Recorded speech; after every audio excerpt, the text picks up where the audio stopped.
என்னை தெரியுமா, நான் சிரித்து பழகி கருத்தை கவரும் ரசிகன் என்னை தெரியுமா? உங்கள் கவலை மறக்க கவிதை பாடும் கவிஞன் என்னை தெரியுமா? ஃப்ரெண்ட்ஸ், மக்கள் திலகம் அன்னை சத்யாவின் தவப்புதல்வர். அவர் மிகவும் கஷ்டப்பட்டு தான் பெரிய ஆளானார். பெரியார் திராவிடர் கழகம் என்று ஆரம்பித்தார். அந்த கட்சியிலிருந்து வெளிவந்தவர் தான் காஞ்சி தலைவர்.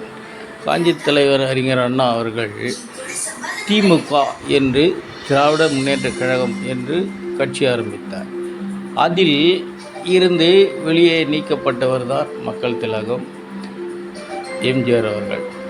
அதனால் ரசிகர்கள் நீங்கள் கட்சியை ஆரம்பிங்கள் அப்படின்னு சொன்னாங்க.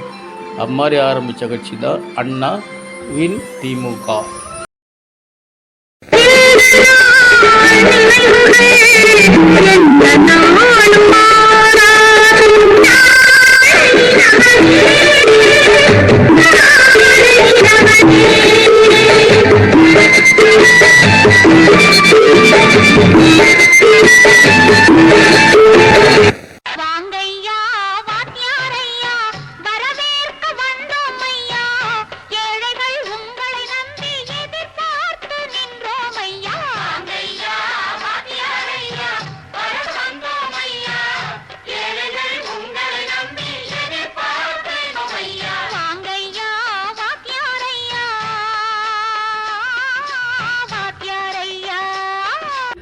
மக்கள் திலகத்தின் எண்ண பிரதிபலிப்பை வரிகளில், பாடல் வரிகளில் கொண்டு வந்தவர்கள் கண்ணதாசனும் கவிஞர் வாலி அவர்களும்.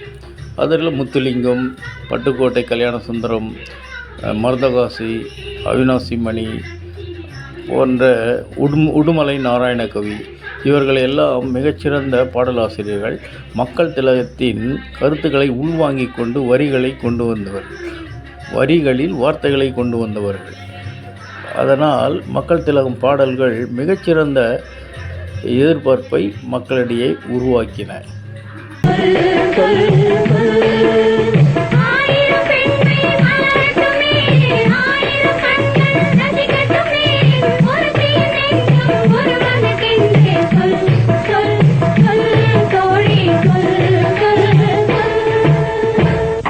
ஆயிரம் பெண்மை மலரட்டுமே, ஆயிரம் கண்கள் ரசிக்கட்டுமே, ஒருத்தியின் நெஞ்சும் ஒருவனுக்கென்றே சொல் சொல் சொல் தோழி சொல் சொல் சொல். மக்கள் திலகம் முதலமைச்சர் ஆன பிறகும் கலைஞர் கருணாநிதியை மரியாதை கொண்டு பேச செய்வார். அதேபோல் தாய் குலங்கள் எப்போதும் அவருக்கு அன்புக்கு பாத்திரமானவர்கள். பெண்மையை மிகவும் மதிக்கக்கூடிய ஒரே தலைவர் மக்கள் திலகம். பெண்களுக்கு முக்கியத்துவமும் பாதுகாப்பும் அளிப்பது அவருடைய குணம் மற்றும் சிறப்பு.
மக்கள் திலகத்தின் நாயகிகளில் ஒருவர் தமிழகத்தின் முதல் பெண் முதலமைச்சரானார்.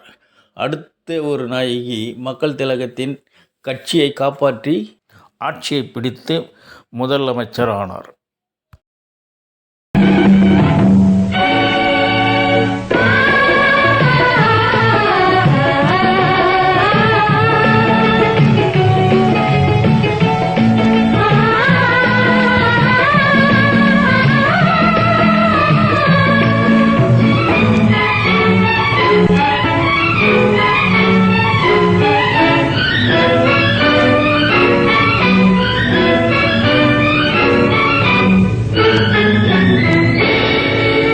மன்னனே ஆனாலும் பொன்னளந்து கொடுத்தார்.